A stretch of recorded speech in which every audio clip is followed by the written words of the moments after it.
Hi అండి. నమస్తే. నేను మీ Vaishnavi. Welcome back to Vaishnavi వంటిల్లు. ఈరోజు వీడియోలో ఎంతో రుచికరమైన సేమియా పాయసం మీతో షేర్ చేస్తున్నాను. అకేషన్ ఏదైనా, పండగ ఏదైనా కూడా కామన్‌గా ఇంట్లో చేసే స్వీట్ రెసిపీ పాయసం కదండీ! దాన్ని ఎలా చేయాలో ప్రాసెస్ చూసేద్దాం. ముందుగా ఒక బౌల్ తీసుకొని, అందులో ఒక పావు కప్పు వరకు సగ్గుబియ్యం వేసుకొని, అందులో కొద్దిగా వాటర్ యాడ్ చేసుకొని, ఒకసారి శుభ్రంగా వాష్ చేసుకోవాలండి.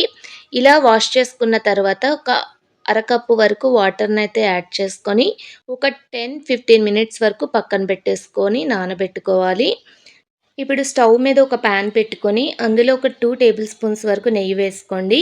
నెయ్యి హీట్ అయిన తర్వాత అందులో జీడిపప్పు, అలాగే కిస్మిస్ వాటిని ఫ్రై చేసుకోవాలి. ఇవి ఫ్రై అయిపోయిన తర్వాత వీటిని ఒక బౌల్‌లోకి తీసేసుకొని పక్కన పెట్టుకోవాలి. ఇప్పుడు మరలా ఇదే ప్యాన్‌లో ఒక ముప్పావు కప్పు వరకు సేమ్యాని వేసుకొని ఫ్రై చేసుకోవాలండి. ఇక్కడ సేమ్యాని ముప్పావు కప్పు తీసుకున్నాను. అలాగే సగ్గుబియ్యం ఒక పావు కప్పు వరకు తీసుకున్నాను కదండీ! ఇవి 2 కలిపి 1 కప్ వరకు అయితే క్వాంటిటీ అయితే తీసుకున్నాను. కొలతలన్నీ 1 కప్ తోటైతే నేనిక్కడ చూపిస్తున్నాను. మీరు ఎగ్జాక్ట్‌గా ఫాలో అయిపోతే సేమియా పాయసం అనేది పర్ఫెక్ట్‌గా వస్తదండి. సేమియాలు గోల్డెన్ కలర్ మారేంత వరకు ఫ్రై చేసుకున్న తర్వాత వాటిని ఒక ప్లేట్‌లోకి తీసుకొని పక్కన పెట్టుకోవాలి. నెక్స్ట్ ఇదే ప్యాన్‌లో 1 కప్ వరకు వాటర్‌నైతే యాడ్ చేసుకోవాలి.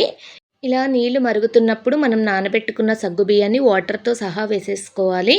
వేసేసుకొని కాస్తంత ఉడికించుకోవాలండి. ఇలాగ ఒక 2-3 మినిట్స్ వరకు ఉడికిన తర్వాత ఇవి కంప్లీట్‌గా పైకి తేలుతాయి. ఇలా తేలినట్టయితే ఇవి ఉడికిపోయినాయి అని అర్థం. ఇప్పుడు ఇందులో 3 కప్పుల వరకు పాలను కూడా వేసుకోండి. ఇక్కడ నేను పచ్చి పాలనైతే తీసుకున్నాను. కాచి చల్లార్చిన పాలైనా పర్వాలేదండి. ఇలా పాలని పోసుకున్న తర్వాత గరిటెతో కలుపుకుంటూ పైన మీగడ కట్టకుండా గరిటెతో కలుపుకుంటూ ఉండాలి. ఇలా పాలనేవి మరిగినప్పుడు పొంగొచ్చిన తర్వాత ముందుగా ఫ్రై చేసి పక్కన పెట్టుకున్న సేమియా మొత్తాన్ని ఇందులో వేసేసుకొని బాగా మిక్స్ చేసుకోవాలి. ఇలా గరిటెతో కలుపుకుంటూ స్టవ్‌ని లో ఫ్లేమ్‌లో ఉంచుకొని సేమియానైతే ఉడికించుకోవాలండి. సేమియా మరీ ఎక్కువగా అయితే ఉడికిపోకూడదు. మనం ఇలా ఒకసారి బ్రేక్ చేస్తే జస్ట్ బ్రేక్ అయ్యేలాగా ఉంటే సరిపోతది. మరీ ఓవర్ కుక్ అయితే అవ్వకూడదండి. సేమియా మొత్తం కుక్ అయిపోయిన తర్వాత ఇందులో ఒక ముప్పావు కప్పు వరకు పంచదారను కూడా వేసుకోవాలి. స్వీట్‌నెస్‌కి తగ్గట్టు వేసుకోవచ్చండి. ఎక్కువ తినేవాళ్ళైతే 1 కప్ వరకు కూడా వేసుకోవచ్చు. ఇలా పంచదార కరిగేంత వరకు గరిటెతో కలుపుకుంటూ ఉడికించుకోవాలి. మనకి పంచదార వేసుకున్న తర్వాత కూడా మనకి పాలు కన్సిస్టెన్సీ అనేది ఈ విధంగా ఉండాలండి. అప్పుడు మనకి పర్ఫెక్ట్‌గా అయితే సేమియా పాయసం వస్తది. ఇలా ఒక 2 మినిట్స్ వరకు ఉడికించుకున్న తర్వాత ఇందులో 1 టేబుల్ స్పూన్ వరకు ఇలాచీ పౌడర్‌ని కూడా వేసుకోవాలి. అలాగే ముందుగా ఫ్రై చేసిన డ్రై ఫ్రూట్స్ మొత్తాన్ని కూడా వేసేసుకొని ఒకసారి బాగా కలుపుకోండి. ఇలా కలుపుకొని స్టవ్ ఆఫ్ చేసుకొని పక్కకు దించేసుకోవాలి. ఇప్పుడు నేనొక టిప్ అయితే చెప్తానండి. ఇది అందరికీ తెలిసే ఉంటది. కానీ తెలియని వాళ్ళకి కూడా తెలుస్తదని నేను ఈ టిప్ షేర్ చేస్తున్నాను.